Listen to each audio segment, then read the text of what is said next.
Hello everybody, my name is James, hope you're doing well and welcome back to another video. And today we're going to be talking about a few penalty updates from the Miami Grand Prix, as well as new talks that have been revealed between Hamilton and Ferrari following their radio dispute in Miami.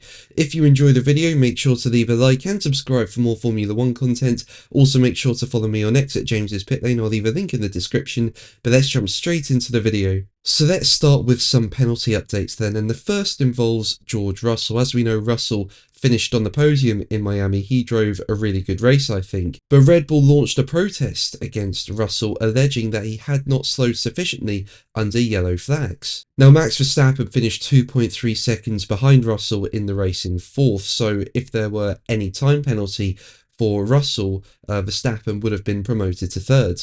And in the hearing, Red Bull claimed that while Russell lifted the throttle when the yellow flag was displayed, he did not reduce speed, and so argued the Mercedes car had not adhered to the regulations. But Mercedes representatives said that the common practice accepted by all teams and the FIA was and still is that significantly lifting the throttle in a yellow flag zone is considered as an appropriate reaction, and they therefore complied with the relevant regulations. And they also said that Russell had duly significantly lifted off the throttle after seeing the Sauber of Gabriel Bortoleto at the side of the track.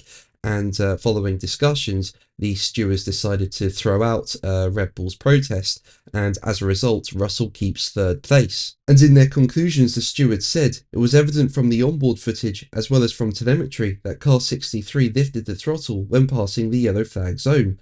The throttle was lifted by approximately 25%, and this resulted in a reduction of torque of approximately 30%. So as I say, George Russell will keep that third place, but another driver who was called to the stewards was Carlos Sainz, and this was for an incident at the end of the race involving Lewis Hamilton. Basically, Sainz was all over the rear wing of Lewis Hamilton on the last lap of the Grand Prix, and at the final corner, he decided to make a lunge on Hamilton to try and take a place. But the move was unsuccessful, and Hamilton and Sainz ended up making contact as a result, with the two cars becoming wedged together sort of through the corner. But Sainz has escaped a penalty for this, as the stewards declared that both drivers contributed to the collision. The stewards ruled, car 55 attempted an overtake on the inside of car 44 into turn 17, and both cars made contact at the apex.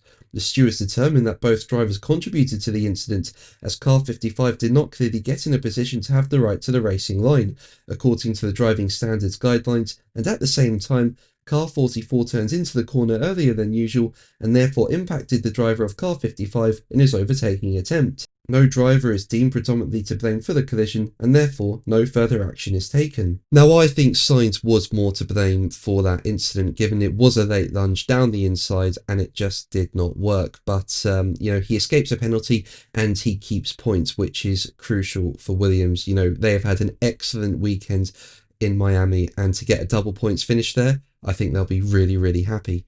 But let's move on to Hamilton, with more being revealed about his radio exchange with Ferrari during the Miami Grand Prix. Now, Hamilton started the race in 12th on hard tyres, and under the virtual safety car, he pitted for mediums, and he gained a lot of time on teammate Charles Leclerc, who went from mediums to hards. And given Hamilton was on the faster compound of tyre, he was all over the back of Charles Leclerc, and he requested that he be let past. And Hamilton was told to wait, before Ferrari then told him that they would stick with the current situation and ensure that he remained within DRS of Leclerc. And Hamilton replied that the call was not good teamwork, and then referenced the Chinese Grand Prix when he offered to let Leclerc through when his teammate was going faster behind him. But Ferrari ended up changing their minds and making the decision to switch the cars, and as that decision was being made, Hamilton said on the radio, "Have a tea break while you're at it, come on." Now, when Hamilton was eventually let past Leclerc, he didn't make any major inroads